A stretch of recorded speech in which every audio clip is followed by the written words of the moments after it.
नमस्कार मित्रांनो, मी शेळके वकील.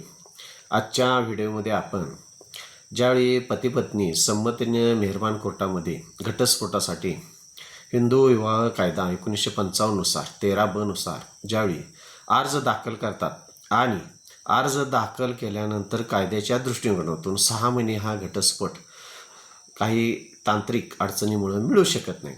अशावेळी जर त्या पती पत्नीला काही रास्त कारणामुळं लवकरात लवकर जर घटस्फोट पाहिजे असेल तर त्यामध्ये काही तरतुदी असतात. अशा तरतुदीनुसार 6 महिन्याच्या आधीसुद्धा घटस्फोट देता येतो किंवा पिरियड वेव्ह करून घेता येतो. त्यासाठी मित्रांनो एक महत्त्वाचं सायटेशन जे आहे त्यामध्ये संतोष लालमानी तिवारी विरोध आराधना देवी संतोष तिवारी 2013 2 आल MR 317 हे सायटेशनचा आधार घेऊन सदर प्रकरणामध्ये हजर केल्यानंतर मेहरबान कोर्टाकडून सदरचा पिरियड वेव्ह करून मिळू शकतो. माझ्या चॅनलला सबस्क्राईब करा, लाईक करा आणि अशाच थोड्या माहितीसाठी माझे चॅनल पाहत राहा. धन्यवाद मित्रांनो.